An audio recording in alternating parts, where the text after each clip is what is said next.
કેવીની class YouTube ચેનલમાં આમ સરે મિત્રોનું હું દિલથી સ્વાગત કરું છું। આજે વિદ્યાર્થી મિત્રો વાત કરવાના છીએ ધોરણ 8માં આપણી સામાજિક વિજ્ઞાનની જે નવીન સ્વાધ્યાયન પોથી જે આપવામાં આવેલી છે તેમાં પાઠ નંબર 16 સંસદ અને કાયદો જે વિદ્યાર્થી મિત્રો આપણી સ્વાધ્યાયન પોથીના ભાગ નંબર 3ના પાના નંબર 100 થી 105 ઉપર તમને મળી જશે, જેનું આપણે આ વિડીયોમાં સચોટ સાચું અને સંપૂર્ણ સોલ્યુશન જોવાના છીએ। તો ચાલો વિદ્યાર્થી મિત્રો વિડીયોની શરૂઆત કરીએ। તેના પહેલાં તમે ખાસ ચેનલમાં નવા આવેલા છો તો મારા વાલા વિદ્યાર્થી મિત્રો ચેનલને અવશ્ય સબસ્ક્રાઈબ કરી વિડીયોને લાઈક અને શેર કરવાનું પણ ન ભૂલતા। આપણો પાઠ નંબર 16 છે સંસદ અને કાયદો, જેની અંદર પ્રશ્ન નંબર 1 છે, નીચે આપેલ દરેક પ્રશ્નોના ઉત્તર માટે આપેલ વિકલ્પમાંથી સાચો વિકલ્પ શોધીને લંબચોરસ આપેલું છે તેમાં લખવાનો છે। પહેલો પ્રશ્ન છે, ભારતીય લોકશાહીનું કયું સ્વરૂપ સ્વીકાર્યું છે? તો આપણો જવાબ આવશે સંસદીય લોકશાહી, જે આપણો જવાબ સી છે, જે અહીંયા લખીશું। બીજું, બજેટ સૌપ્રથમ કયા ગૃહમાં રજૂ કરવામાં આવે છે? તો મિત્રો આવશે જવાબ બી, લોકસભામાં। 3, રાજ્યસભામાં કેટલા સભ્યો વિવિધ રાજ્યોના પ્રતિનિધિઓ હોય છે? તો આપણો જવાબ આવશે સી, 238 સભ્યો, અને 12 સભ્યો હોય છે તે મિત્રો રાષ્ટ્રપતિ દ્વારા નિયુક્ત કરવામાં આવે છે। આમ 250 સંખ્યા રાજ્યસભાના કુલ સભ્યોની છે। 4, આપણા દેશનો સમગ્ર વહીવટ કોના નામે ચાલે છે? તો જવાબ આવશે બી, રાષ્ટ્રપતિના નામે। પ્રશ્ન 5, વડાપ્રધાન તથા મંત્રીમંડળને શપથ ગ્રહણ કોણ કરાવે છે? તો મિત્રો જવાબ આવશે સી, રાષ્ટ્રપતિ। 6, રાજ્યસભાના સભાપતિ તરીકે ની જવાબદારી કોણ નિભાવશે? તો જવાબ આવશે સી, ઉપરાષ્ટ્રપતિ। 7, ભારતીય બંધારણથી વિપરીત કાયદો ઘડવામાં આવે તો કોણ તે કાયદાને રદબાતલ ઠેરવી શકે છે? જવાબ આવશે સી, ન્યાયતંત્ર। 8, રાજ્યસભામાં દર 2 વર્ષે કેટલા સભ્યો નિવૃત્ત થાય છે? જવાબ આવશે એ, 1/3 સભ્યો। 9, અન્ય રાષ્ટ્રો સાથે યુદ્ધ જાહેર કરવાની, યુદ્ધ સમાપ્ત કરવાની કે સંધિ કરવાની સત્તા કોણ ધરાવે છે? તો જવાબ આવશે બી, રાષ્ટ્રપતિ। 10, દેશની સૌથી મોટી લોકશાહી સંસ્થા કઈ છે?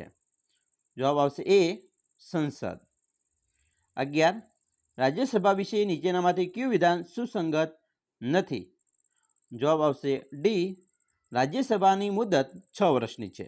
મિત્રો અહીંયા રાજ્યસભાના સભ્યોની મુદત 6 વર્ષની છે, રાજ્યસભાની મુદત 6 વર્ષની નથી, એ તો કાયમી ગૃહ છે, એ ક્યારેય એનો સમાપ્તિ થતી જ નથી। એટલે અહીંયા જો સભ્ય લખ્યું હોત તો આપણું સાચું, પરંતુ અહીંયા ખોટું એટલા માટે છે, વિશ્વસંગત એટલા માટે છે કે રાજ્યસભાની મુદત લખી છે, બરાબર। 12, નીચેનામાંથી રાષ્ટ્રપતિ વિશે કયું વિધાન સાચું નથી? તો આપણો જવાબ આવશે ડી, રાષ્ટ્રપતિ મંત્રીમંડળની બેઠકની અધ્યક્ષતા કરે છે। પ્રશ્ન 2, નીચેના વિધાનો સાચા છે કે ખોટા તે જણાવો। 1, સંસદના ઉપલા ગૃહને લોકસભા કહે છે, તો આ વિધાન ખોટું છે, કારણ કે એને રાજ્યસભા કહેવાય। 2, રાજ્યસભાના સભ્યોની ચૂંટણી પ્રત્યક્ષ રીતે થાય છે, તો આ વિધાન પણ ખોટું છે, પરોક્ષ રીતે કરવામાં આવે છે। 3, રાષ્ટ્રપતિ મંત્રીમંડળના વડા છે, તો આ વિધાન પણ મિત્રો ખોટું છે। 4, કાયદાનું અર્થઘટન ન્યાયતંત્ર કરે છે, તો આ વિધાન સાચું છે। 5, આપણા દેશનો કાયદો સૌ સમાન સૌને સન્માનની નીતિના આધારે કાર્ય કરે છે, તો આ વિધાન પણ સાચું છે। પ્રશ્ન નંબર 3, નીચેની ખાલી જગ્યામાં યોગ્ય શબ્દ મૂકી વાક્ય પૂર્ણ કરો। 1, દેશના સંચાલન માટે ખાલી જગ્યા કાર્ય કરે છે, જવાબ આવશે સંસદ। 2, આપણા દેશનું સંસદ ભવન ખાલી જગ્યા શહેરમાં આવેલ છે, તો જવાબ આવશે દિલ્હી। 3, લોકસભાનું સંસદનું ખાલી જગ્યા ગૃહ છે, તો એ નીચલું ગૃહ છે। 4, લોકસભાની મુદત સામાન્ય રીતે ખાલી જગ્યા વર્ષની છે, તો 5 વર્ષની। 5, લોક વ્યવસ્થા તેમજ સુચારુ વ્યવસ્થાતંત્ર માટે ખાલી જગ્યા જરૂરી છે, તો કાયદો। પ્રશ્ન 4, નીચેના પ્રશ્નોના જવાબ 1-2 વાક્યોમાં આપો। 1, સંસદમાં કેટલા ગૃહો છે અને કયા કયા? તો આપણા દેશની મિત્રો સંસદમાં 2 ગૃહો છે, જેમાં ઉપલા ગૃહને રાજ્યસભા, નીચલા ગૃહને લોકસભા કહેવાય। 2, લોકસભામાં કેટલા કુલ સભ્યો છે? તો લોકસભામાં કુલ સભ્યોની સંખ્યા 545 છે.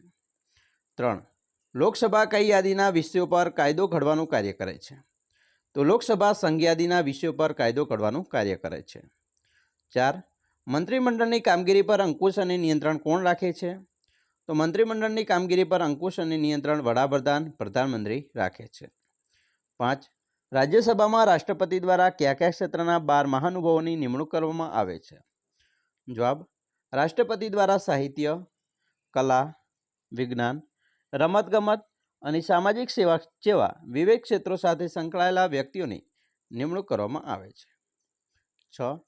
સંસદના કયા ગૃહનું સંપૂર્ણ વિસર્જન થતું નથી? જવાબ: સંસદના ઉપલા ગૃહ એટલે કે રાજ્યસભાનું સંપૂર્ણ વિસર્જન થતું નથી. 7. સંરક્ષણ દળોના સર્વોચ્ચ વડા કોણ હોય છે? જવાબ આવશે રાષ્ટ્રપતિ હોય છે. 8. રાષ્ટ્રપતિની ગેરહાજરીમાં તેમની ફરજો પણ કોણ બજાવે છે? તો રાષ્ટ્રપતિની ગેરહાજરીમાં તેમની ફરજો ઉપરાષ્ટ્રપતિ બજાવતા હોય છે. 9. મંત્રીમંડળની બેઠકનું અધ્યક્ષપદ એ કોણ સંભાળશે? તો પ્રધાનમંત્રી સંભાળે છે. 10. ભારતમાં કાયદો ઘડવાની પદ્ધતિ કયા દેશની સંસદના મોડેલ આધારિત વિકસેલી છે? જવાબ: ભારતમાં કાયદો ઘડવાની પદ્ધતિ બ્રિટનના સંસદના મોડેલ આધારિત વિકસેલી છે. પ્રશ્ન 5. નીચેના પ્રશ્નોના 2-3 વાક્યોમાં જવાબ લખવાના છે. પહેલો પ્રશ્ન: લોકસભાની મુદત વિશે નોંધ લખો. જવાબ: લોકસભાની મુદત સામાન્ય રીતે 5 વર્ષની છે. છતાં રાષ્ટ્રપતિ ખાસ સંજોગોમાં લોકસભાની 5 વર્ષની મુદત પહેલાં પણ બરખાસ્ત કરી શકે છે. મુદત પૂરી થઈ લોકસભાનું વિસર્જન કરવામાં આવે છે અને નવેસરથી ચૂંટણી પણ થાય છે. 2. રાજ્યસભાના સભ્ય થવા માટેની લાયકાત જણાવો. જવાબ: તે ભારતનો નાગરિક હોવો જોઈએ, તેની ઉંમર 30 વર્ષ કે તેથી વધુ હોવી જોઈએ, તે સ્થિર મગજનો, નાદાર કે ગુનેગાર હોવો જોઈએ નહીં, તે સરકારનો પગારદાર કર્મચારી પણ હોવો ન જોઈએ. 3. સંસદની જરૂરિયાત શા માટે છે? તો મિત્રો, આપણો દેશ વિવિધતા ધરાવતો દેશ છે, જેમાં વિવિધ ધર્મ અને જાતિના લોકો રહે છે. આ વિવિધતા વચ્ચે દેશનું સંચાલન અને વ્યવસ્થાપન જાળવવા માટે સંસદ ખૂબ જ મહત્વપૂર્ણ છે. 4. સંસદ સભ્યની ભૂમિકા જણાવો. સંસદ સભ્ય લોકસભાના હોય કે રાજ્યસભાના તેમનો અધિકાર સમાન છે. તેઓ જે વિસ્તારનું પ્રતિનિધિત્વ કરે છે તે વિસ્તારના સમસ્યાઓ અને સંસદમાં રજૂ કરે છે. 5. કાયદો શા માટે જરૂરી છે? આપણા દેશનો કાયદો સૌ સમાન અને સૌને સન્માનની નીતિના આધારે કાર્ય કરે છે. દેશમાં શાંતિ, સલામતી અને એકતાનો આધાર કાયદા પર રહેલો છે. લોકવ્યવસ્થા તેમજ વિચારુ તંત્ર માટે કાયદો જરૂરી છે. પ્રશ્ન 6 ટૂંક નોટ લખો. પહેલું છે લોકસભાનું મહત્વ. મિત્રો, લોકસભાનું ઘણું મહત્વ છે, તે જ તમે અહીંયા જોઈ શકો છો. તો આ પ્રશ્નનો ખાસ મિત્રો તૈયાર પણ કરવાનો છે અને લખવાનો પણ છે. બીજો પ્રશ્ન: રાષ્ટ્રપતિના સત્તા અને કાર્યો. મિત્રો, રાષ્ટ્રપતિને ઘણી બધી સત્તાઓ મળેલી છે, એના ઘણા બધા કાર્યો છે, તો એ પણ આપણે અહીંયા લખી શકીએ છીએ. બરાબર. ત્રીજું, પ્રધાનમંત્રીના કાર્યો.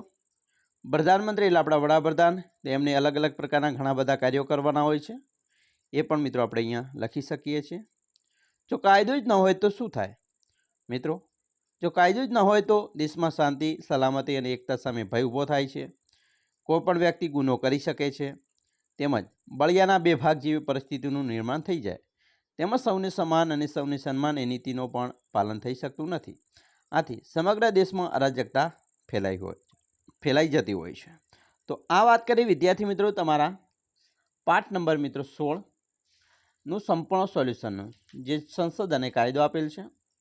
અમે આશા પણ રાખીએ છીએ તમને આપણો વિડીયો ખૂબ જ ગમ્યો હશે. મિત્રો, તમને એક પ્રશ્ન 7 આપેલ છે. શિક્ષકની મદદથી નીચેની પ્રવૃત્તિ પૂર્ણ કરવાની છે. તો તેમાં તમારે પ્રવૃત્તિ શું કરવાની? તો ગુજરાતના લોકસભાના સભ્યોની યાદી તૈયાર કરવાની છે. તમારા વિસ્તારના લોકસભાના સભ્યોનો પરિચય પણ તમારે લખવાનો છે અને તમારા લોકસભા મત વિસ્તારમાં સમાવિષ્ટ વિધાનસભાના મત વિસ્તારોની યાદી પણ તમારે તૈયાર કરવાની છે. તો આટલી તમારા શિક્ષકની મદદથી તમારી પ્રવૃત્તિ જાતે તમારી નોટબુકમાં કરવાની રહેશે. આશા રાખીએ છીએ તમને આપણો વિડીયો ખૂબ જ ઉપયોગી નીવડશે અને ખાસ તમે ચેનલમાં નવા છો તો ચેનલને અવશ્ય સબસ્ક્રાઇબ કરી વિડીયોને લાઇક અને શેર કરવાનું પણ ન ભૂલતા. તો મિત્રો, આપણી ચેનલની અંદર ધોરણ 8ના એકમ કસોટી, સ્વાધ્યાયન પોથી અને પ્રોજેક્ટ પ્રવૃત્તિ એમ તમામ પ્રકારનું મટીરિયલ મળી રહેશે. તો ચાલો વિદ્યાર્થી મિત્રો, આપણે ફરી મળીશું નેક્સ્ટ વિડીયોમાં. અમને રજા આપશો. જય હિન્દ, જય જય ગરવી ગુજરાત.